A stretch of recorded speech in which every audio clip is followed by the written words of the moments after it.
Hi friends, कैसे आप सब। उम्मीद करते हैं अच्छा ही होंगे। तो आज हम लोग देखने वाले हैं बीपीएससी टी 3.0 के लिए जो प्रैक्टिस सेट निकाला गया था वॉल्यूम टू का प्लेटफॉर्म का, उन्हीं का प्रैक्टिस सेट नंबर 14 को देखने वाले हैं। इससे पहले प्रैक्टिस सेट नंबर 13 का वीडियो चैनल पे अपलोड कर दिया गया है, उसे नहीं देखे हैं तो आप उसे भी ज़रूर देखिए, क्योंकि ये सभी वीडियो एग्ज़ाम की दृष्टि से बहुत ही इम्पोर्टेंट होने वाला है। तो एग्ज़ाम का डेट जारी कर दिया गया है। एग्ज़ाम जो है वह 27 से 30 जून तक चलेगा। 27 से 30 जून तक चलने वाला है, जिसमें से 1 to 5, 6 to 8, 9, 10 और 11, 12 सबका एग्ज़ाम होगा। चलिए तो आज के वीडियो को शुरू करते हैं।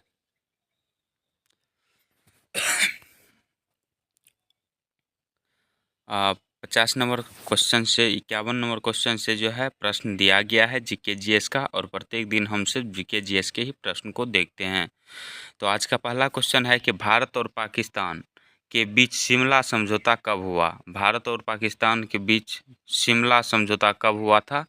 तो यह कब हुआ था? 2 जुलाई 1972 ईस्वी को। इसका राइट आंसर जो है ऑप्शन नंबर बी से हो जाएगा।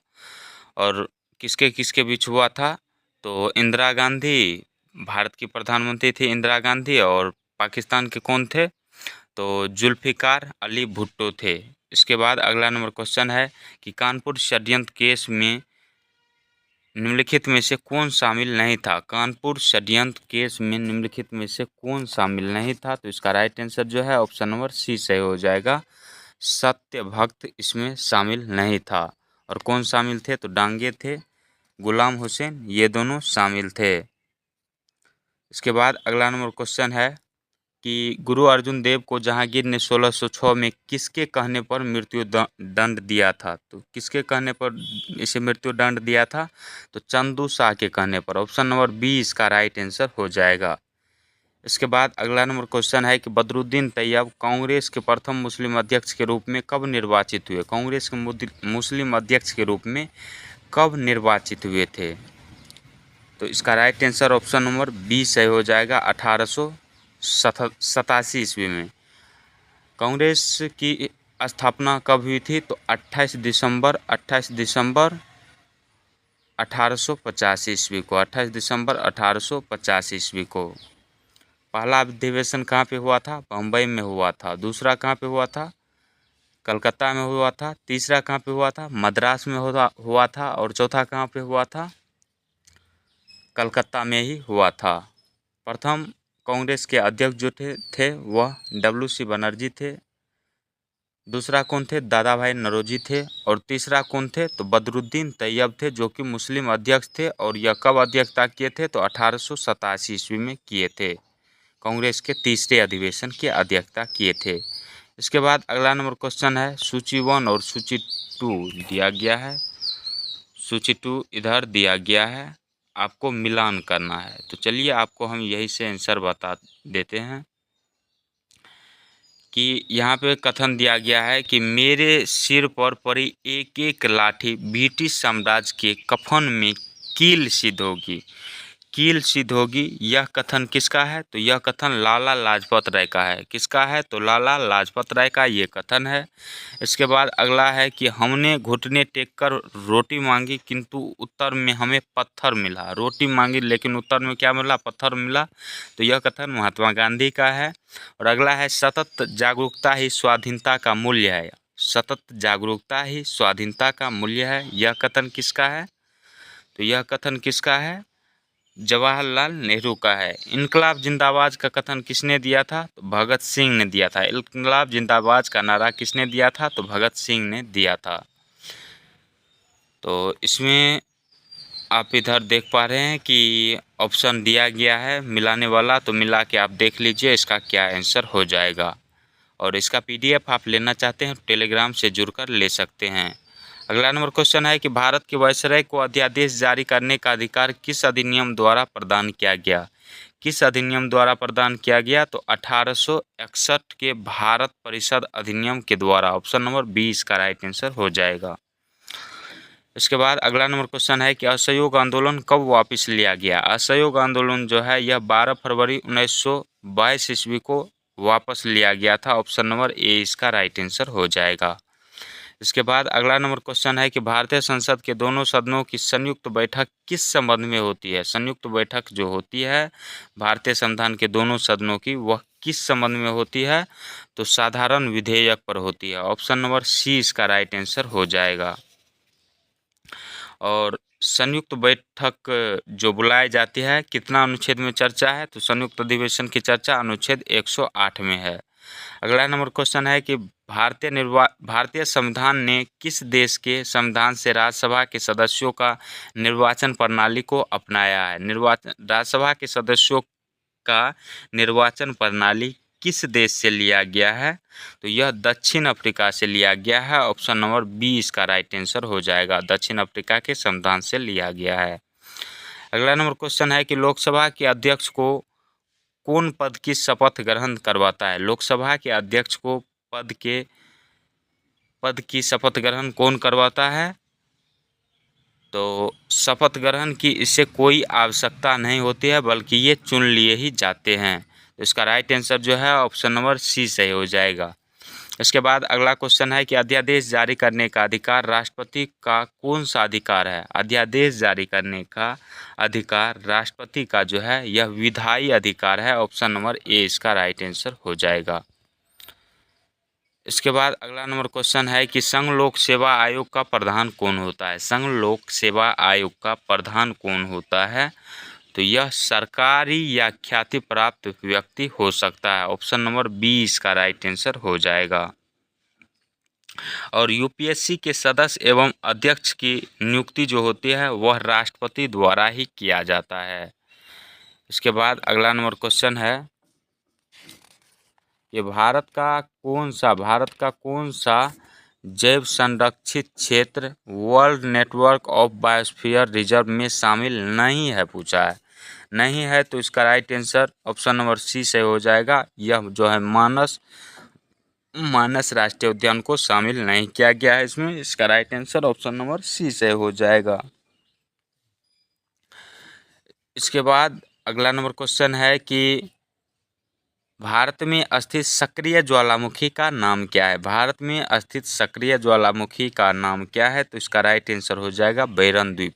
और इस प्रकार के क्वेश्चन आपको एग्जाम में देखने को मिल सकता है। अगला नंबर क्वेश्चन है कि निम्नलिखित में से कौन सी जल संधि अंडमान और निकोबार द्वीप समूह को अलग करती है। अंडमान और निकोबार द्वीप समूह को 10 डिग्री जल संधि अलग करती है, तो इसका राइट आंसर जो है ऑप्शन नंबर ए से हो जाएगा। अगला नंबर क्वेश्चन है कि निम्नलिखित में से कौन सी नदी बंगाल की खाड़ी में गिरती है। बंगाल की खाड़ी में इनमें से कौन सी नदी गिरती है, तो ऑप्शन नंबर बी से हो जाएगा, कावेरी नदी गिरती है।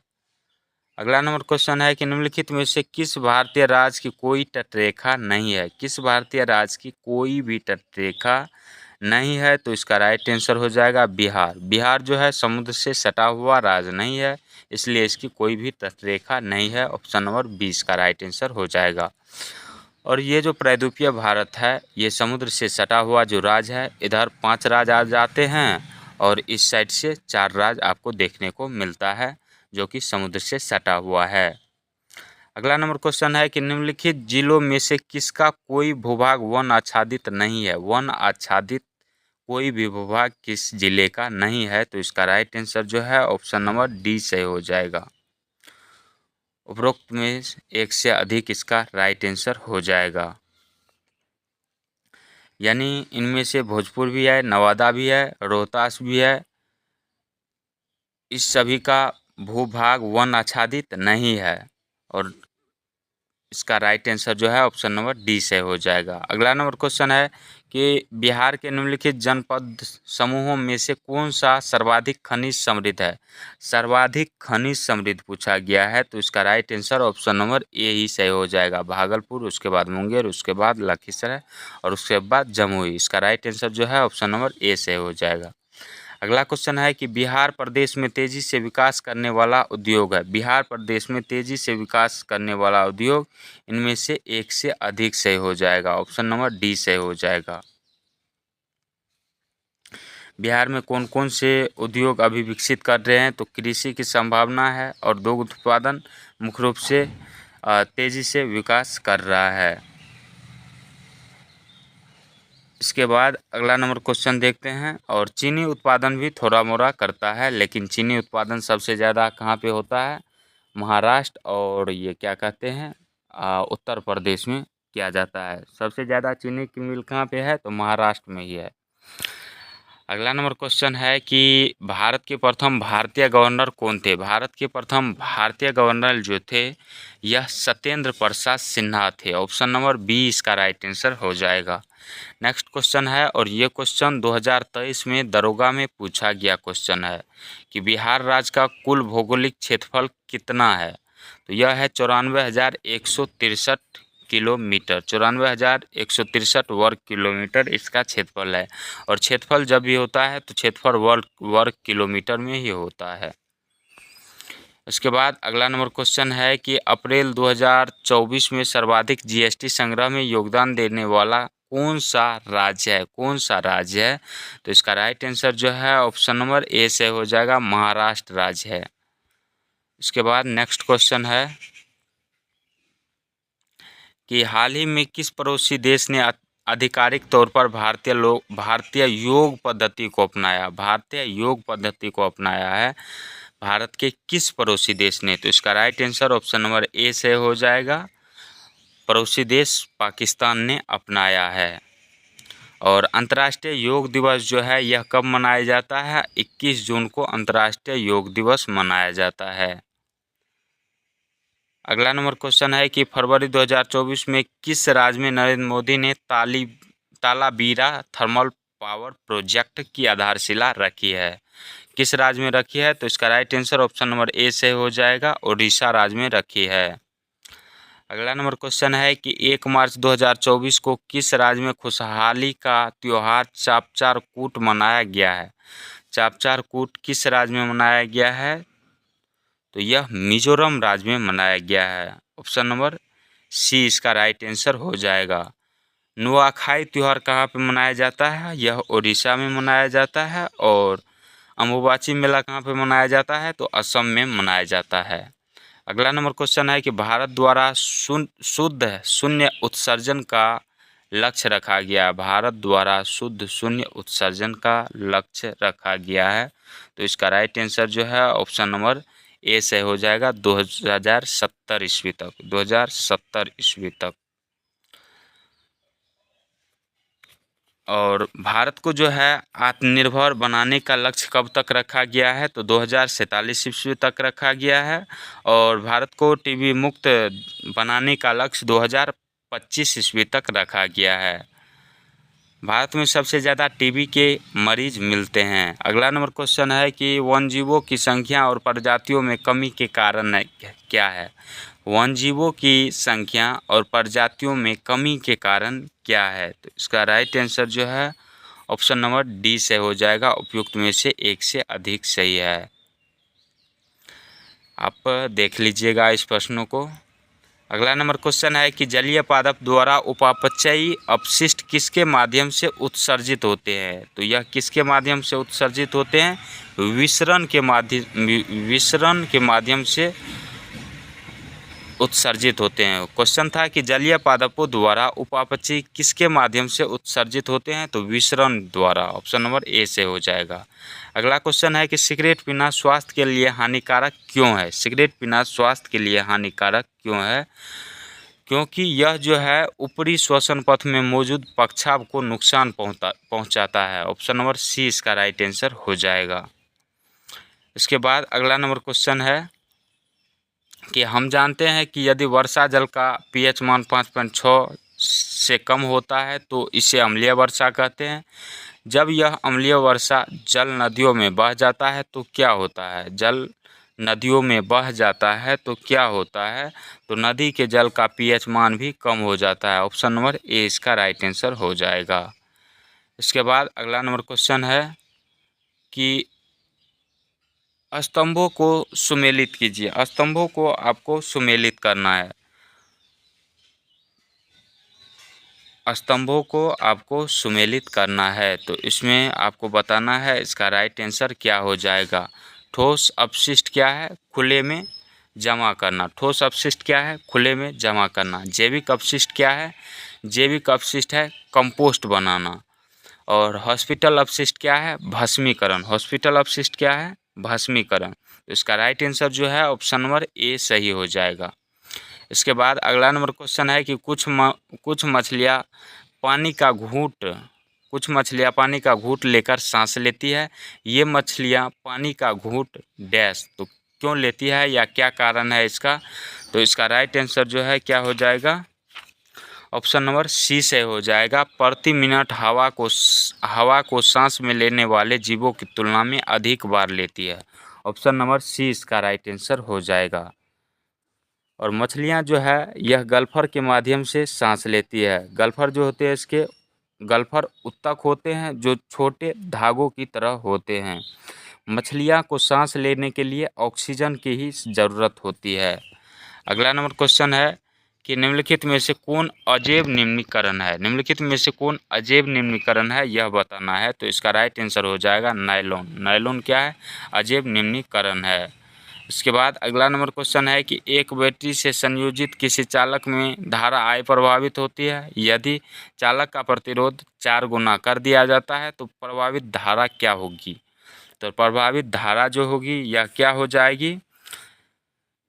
1/4 हो जाएगी। ऑप्शन नंबर सी इसका राइट आंसर हो जाएगा। इसके बाद अगला नंबर क्वेश्चन देखते हैं कि निम्न में से कौन सा केवल द्रव से संबंधित है तथा गैस से नहीं संबंधित है? केवल द्रव से संबंधित है, गैस से संबंधित नहीं है। तो इसका राइट आंसर ऑप्शन नंबर ए से हो जाएगा। पृष्ठ तनाव यह केवल किससे संबंधित है? द्रव से संबंधित है, गैस से संबंधित नहीं है। अगला नंबर क्वेश्चन है कि विद्युत क्षेत्र के किसी बिंदु पर विभव V वोल्ट है, उस बिंदु पर स्थित Q कूलॉम आवेश की स्थितिज ऊर्जा क्या होगी? स्थितिज ऊर्जा इसकी क्या होगी? तो Q गुना V हो जाएगी, QV हो जाएगी। ऑप्शन नंबर बी इसका राइट आंसर हो जाएगा। इसके बाद अगला नंबर क्वेश्चन है कि यदि किसी तत्व का इलेक्ट्रॉनिक विन्यास 282 है तो यह आधुनिक आवर्त सारणी के किस आवर्त से संबंधित होगा? किस आवर्त से संबंधित होगा? तो इसका राइट आंसर जो है ऑप्शन नंबर सी से हो जाएगा। आवर्त 3 से संबंधित होगा। ऑप्शन नंबर सी इसका राइट आंसर हो जाएगा।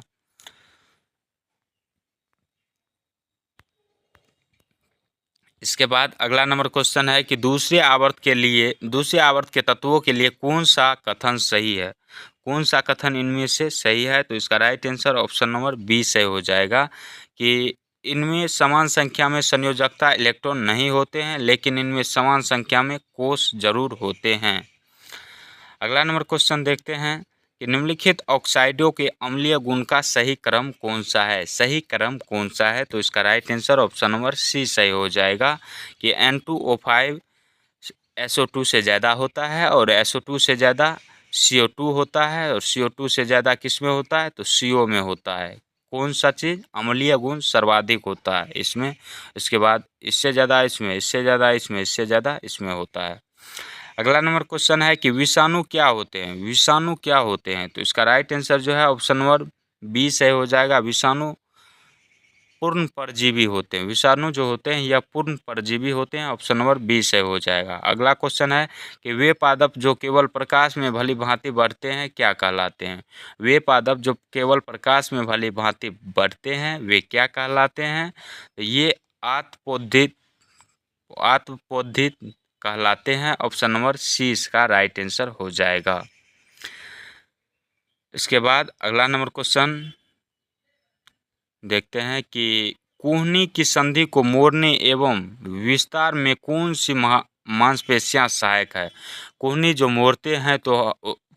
हम मोड़ते हैं तो उसमें कौन सी मांसपेशियां सहायक होती है उसका नाम आपको बताना है।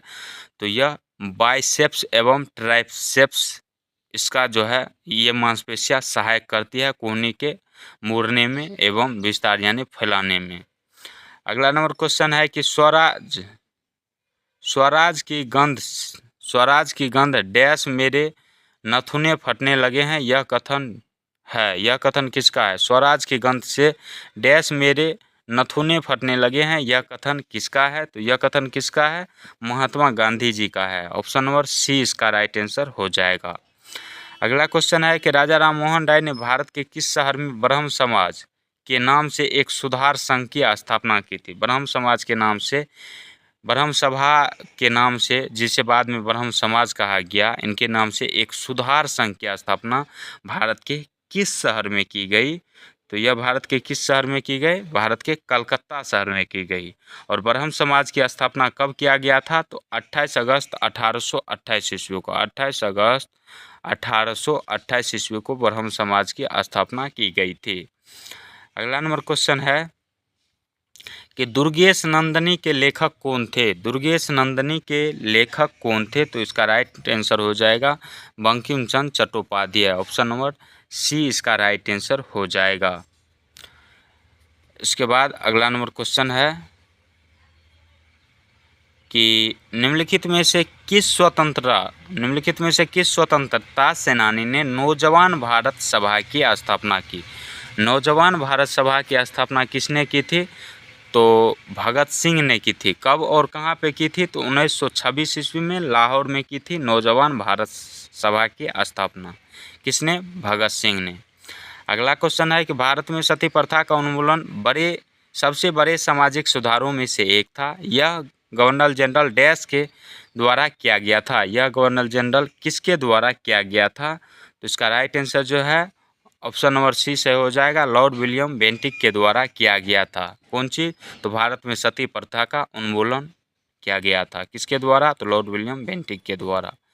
अगला क्वेश्चन है कि बंगाल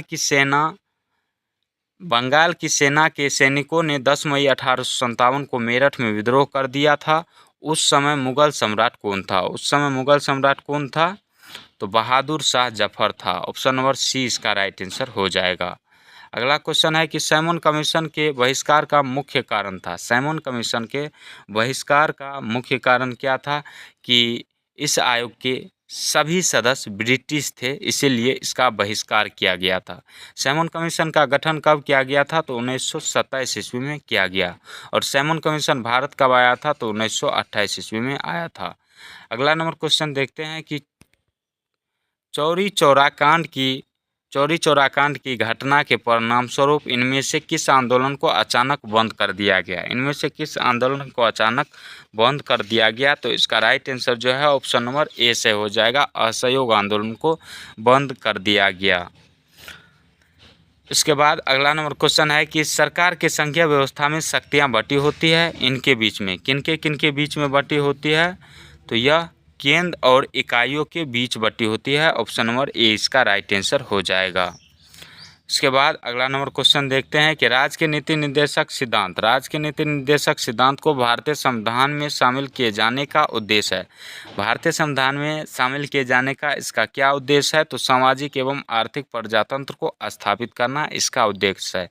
किसका? तो राज्य के नीति निर्देशक तत्व का। राज्य का नीति निर्देशक तत्व कहाँ से लिया गया है? तो आयरलैंड के संविधान या आयरिश के संविधान से लिया गया है।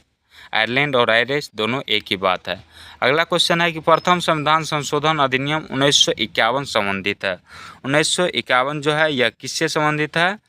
तो यह भूमि के सुधारों से संबंधित है। ऑप्शन नंबर सी इसका राइट आंसर हो जाएगा। इसके बाद अगला नंबर क्वेश्चन देखते हैं। अगला क्वेश्चन है कि संसद ने किस वर्ष भारतीय नागरिकता अधिनियम बनाया? भारतीय नागरिकता अधिनियम संसद ने किस वर्ष बनाया? तो 1955 ईस्वी में बनाया था। ऑप्शन नंबर बी इसका राइट आंसर हो जाएगा। अगला नंबर क्वेश्चन है कि भारतीय संविधान सभा द्वारा किस तिथि को पारित किया गया था? किस तिथि को यह पारित किया गया था? तो 26 नवंबर 1949 ईस्वी को यह पारित किया गया था। ऑप्शन नंबर सी इसका राइट आंसर हो जाएगा। इसके बाद अगला नंबर क्वेश्चन है कि निम्नलिखित में से कौन सा असम में स्थित नहीं है? असम में स्थित नहीं है। काजीरंगा राष्ट्रीय उद्यान कहाँ पे स्थित है? असम में ही स्थित है।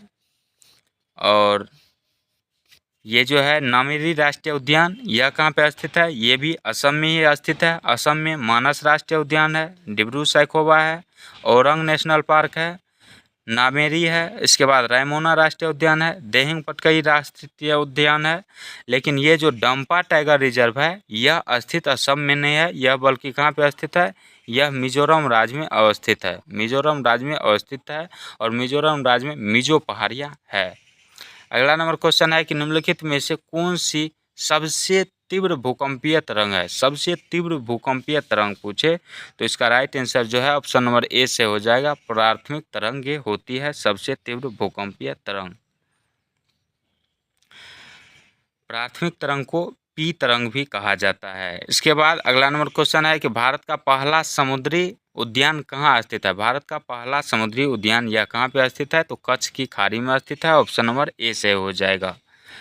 इसके बाद अगला नंबर क्वेश्चन है कि हिंदुकुश पर्वत की सबसे ऊंची चोटी कौन सी है। हिंदुकुश पर्वत की सबसे ऊंची चोटी जो है यह तिरिचमीर है। कौन सा है, तो तिरिचमीर है। ऑप्शन नंबर सी इसका राइट आंसर हो जाएगा। और तिरिचमीर चोटी जो है यह पाकिस्तान में स्थित है। तिरिचमीर चोटी कहाँ पे स्थित है, पाकिस्तान में स्थित है। अगला क्वेश्चन है कि साल्टोरो कांगड़ी चोटी निम्नलिखित में से किस सीमा पर स्थित है। तो यह किस सीमा पर स्थित है, तो भारत पाक सीमा पर स्थित है। ऑप्शन नंबर बी इसका राइट आंसर हो जाएगा। इसके बाद अगला क्वेश्चन है कि क्योटो प्रोटोकॉल की पहली प्रतिबद्धता अवधि की लक्ष्य कितनी ग्रीन हाउस गैस के उत्सर्जन को 1990 स्तरों से 5.2% तक कम करना था। 5.2% तक कम करना था। तो इसका राइट आंसर जो है ऑप्शन नंबर क्या सही हो जाएगा, बी से हो जाएगा। कितनी ग्रीन हाउस गैसों के उत्सर्जन को, तो 6 ग्रीन हाउस गैसों के उत्सर्जन को 5.2% तक कम करना था। अगला क्वेश्चन है कि भारत की आज़ादी के समय औद्योगिक क्षेत्र डैश तक ही सीमित था। भारत की आज़ादी के समय औद्योगिक क्षेत्र जो है यह सूती वस्त्र और जूट तक ही सीमित था। सूती वस्त्र और जूट उद्योग तक ही सीमित था। इसका right answer option number C से हो जाएगा। अगला नंबर क्वेश्चन है कि निम्नलिखित में से भिन्न को पहचानिए। निम्नलिखित में से आपको भिन्न विकल्प को पहचानना है, यानी इनमें से जो अलग है। तो इसका राइट आंसर जो है ऑप्शन नंबर बी से हो जाएगा। नेट मूल जो है इन दोनों में तीनों में अलग है। नेट मूल इन तीनों में अलग है। ये भी क्वेश्चन आप देख लीजिएगा। ये क्वेश्चन जो है इस प्रकार के क्वेश्चन आपको इकोनॉमिक्स से पूछे जाते हैं। मुद्रास्फीति भी पढ़ लीजिएगा, अपस्फीति की अवस्था भी पढ़ लीजिएगा। अगला क्वेश्चन है कि डेविड रिकार्डो के अनुसार उच्च घाटे की स्थिति के दौरान करारोपण और ऋण ग्रहण व्यय के लिए खर्चे करने के लिए डैश वित्त साधन है। तो इनमें से क्या वित्त साधन है, तो समतुल्य वित्त साधन है। ऑप्शन नंबर ए इसका राइट आंसर हो जाएगा।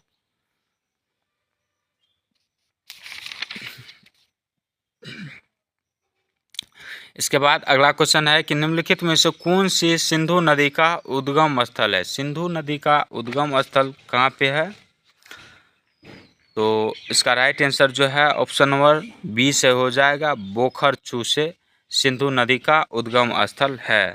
और सिंधु नदी का उद्गम स्थल जो है तिब्बत में कैलाश पर्वत श्रेणी में जो बोखरचू है यहीं के निकट एक हिमनद से होता है इसकी उद्गम। किसकी, तो सिंधु नदी की। इस नदी को जो है तिब्बत में सिंगी बखान के नाम से जाना जाता है। इसके बाद अगला नंबर क्वेश्चन है कि वर्तमान में भारत के वायुसेना अध्यक्ष कौन है। वर्तमान में भारत के वायुसेना अध्यक्ष जो है यह विवेक राम चौधरी है। ऑप्शन नंबर बी इसका राइट आंसर हो जाएगा। और मनोज पांडे कौन है, तो वर्तमान में थल सेना के अध्यक्ष हैं। थल सेना के अध्यक्ष कौन है, यानी थल सेना के अध्यक्ष मनोज पांडे हैं। इसके बाद ये जो है दिनेश कुमार त्रिपाठी जो है यह नौसेना के वर्तमान में अध्यक्ष हैं। और कितने नंबर के हैं, तो 25वें नंबर के है वायुसेना अध्यक्ष है दिनेश कुमार त्रिपाठी। अगला नंबर क्वेश्चन है कि हाल ही में विश्व के 8वें आश्चर्य का दर्जा पाने वाले अंकोर वाट मंदिर किस देश में स्थित है। तो अंकोर वाट का मंदिर जो है यह कंबोडिया में है। और यह जो है सबसे बड़ा हिंदू मंदिर है। ऑप्शन नंबर ए इसका राइट आंसर हो जाएगा। अगला नंबर क्वेश्चन है कि अंग्रेजी भाषा के लिए साहित्य अकादमी पुरस्कार 2023 किसे मिला है। साहित्य अकादमी पुरस्कार 2023 किसे मिला है, तो यह नीलम शरण गौर को मिला है। ऑप्शन नंबर सी सही हो जाएगा। अगला क्वेश्चन है कि जनवरी 2024 में शास्त्रीय गायिका प्रभा अन्य का निधन हो गया जो संबंधित थी। तो यह किस क्षेत्र से संबंधित थी? किस क्षेत्र? यह क्षेत्र तो शास्त्रीय गायिका थी और किस घराने से संबंधित थी यह पूछा गया है। तो इसका राइट आंसर जो है ऑप्शन नंबर ए से हो जाएगा, किराना घराने से संबंधित थी। अगला क्वेश्चन है कि हाल ही में भारत के पहले प्रिंटेड डाकघर का उद्घाटन निम्नलिखित में से किस शहर में किया गया? और ये क्वेश्चन बार बार पूछा जाता है एग्जाम में आपको कि हाल ही में भारत के पहले पहले प्रिंटेड डाकघर का उद्घाटन निम्नलिखित में से किस शहर में किया गया है? तो इसका राइट आंसर जो है ऑप्शन नंबर बी से हो जाएगा, बेंगलुरु शहर में।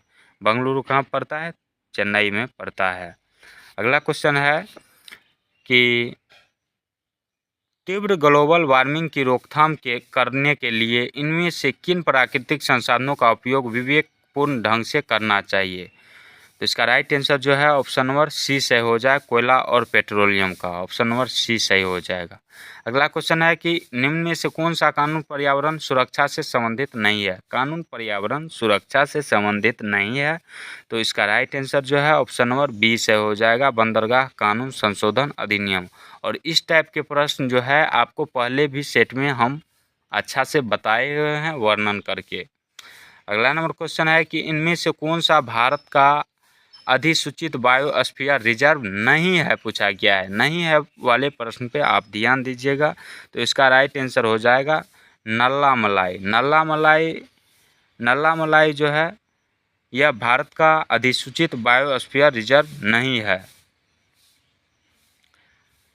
इसके बाद अगला नंबर क्वेश्चन देखते हैं कि सर्वाइकल ऑफ द फिटेस्ट वाक्यांश किसने गढ़ा? सर्वाइकल ऑफ द फिटेस्ट काव्यांश किसने गढ़ा? वाक्यांश किसने गढ़ा? तो इसका राइट आंसर जो है ऑप्शन नंबर सी से हो जाएगा, हर्बर्ट स्पेंसर ने गढ़ा है। इसके बाद अगला नंबर क्वेश्चन देखते हैं कि स्लाइडेन और स्वान द्वारा दिया गया कोशिका सिद्धांत निम्नलिखित में से किन जीवों पर लागू नहीं होता है? तो यह किन जीवों पर लागू नहीं होता है? तो विषाणुओं पर यह लागू नहीं होता है। ऑप्शन नंबर सी इसका राइट आंसर हो जाएगा। अगला क्वेश्चन है कि अधिकांश कशेरुकी समूहों में रक्त का दोहरा परिसंचरण होता है, हालांकि इन समूहों में एक अपवाद भी है। नीचे दिए गए विकल्पों में से उस समूह को पहचान करना है जो अपवाद के अंतर्गत आते हैं। तो इसका राइट आंसर हो जाएगा मत्स्य वर्ग। ऑप्शन नंबर ए से हो जाएगा। अगला क्वेश्चन है कि एक लोहे की गेंद पारद या मरकरी से भरी हुई बाल्टी में गिराई जाती है, तो गेंद पर क्या प्रभाव पड़ेगा? गेंद पर क्या प्रभाव पड़ेगा? तो यह पारे या पारद की सतह पर तैरेगी। ऑप्शन नंबर बी इसका राइट आंसर हो जाएगा। इसके बाद लेंस और दर्पण से आपको रोज ही प्रश्न पूछा जाता है, या तो लेंस से या दर्पण से, कभी कभी दोनों से भी प्रश्न पूछ लिए जाते हैं। तो क्वेश्चन है कि एक अवतल दर्पण द्वारा उत्पन्न आवर्धन -2 पाया जाता है जब 1 सेंटीमीटर ऊंचाई की वस्तु को ध्रुव से उपयुक्त दूरी पर रखा जाता है। यहाँ छवि की ऊंचाई इसके बराबर है, यानी किसके बराबर हो जाएगा? तो इसका राइट आंसर जो है ऑप्शन नंबर बी से हो जाएगा, -2 सेंटीमीटर के बराबर हो जाएगा। यानी ऊंचाई पूछा है तो 2 सेंटीमीटर हो जाएगा। इसके बाद अगला नंबर क्वेश्चन देखते हैं कि अम्लों के बारे में निम्नलिखित में से कौन सा कथन सत्य है? अम्ल के बारे में आपको बताना है कि इनमें से कौन सा कथन सत्य है। तो इसका right answer option number A ही सही हो जाएगा। अम्ल जो है खट्टे होते हैं तथा नीले लिटमस पत्र को लाल रंग में बदल देते हैं। इसका सूत्र क्या है? तो और नीला अम्ल जो है यह नीले लिटमस पत्र को लाल रंग में बदल देता है। ये ट्रिक आप याद रख लीजिए। अनीला अम्ल नीले लिटमस पत्र को लाल रंग में बदल देता है, तो इसका उल्टा हो जाता है क्षार में। इसके बाद अगला क्वेश्चन है कि लौ 3 भागों से बनी होती है। लौ जो होती है यह 3 भागों से बनी होती है।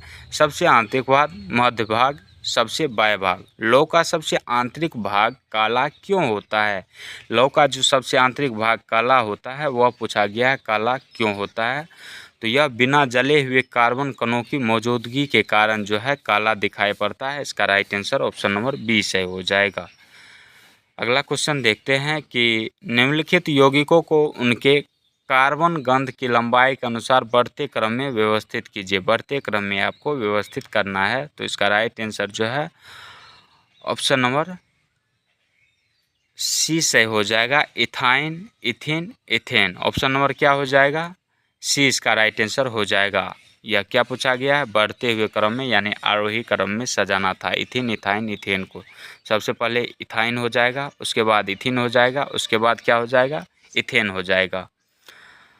अगला नंबर क्वेश्चन है कि ऊर्जा का अपरंपरागत स्रोत निम्न में से कौन सा है? ऊर्जा का अपरंपरागत स्रोत निम्न में से कौन सा है? तो इसका राइट आंसर जो है ऑप्शन नंबर सी से हो जाएगा, सूर्य है। कौन सा है? सूर्य है। इसके बाद अगला नंबर क्वेश्चन है,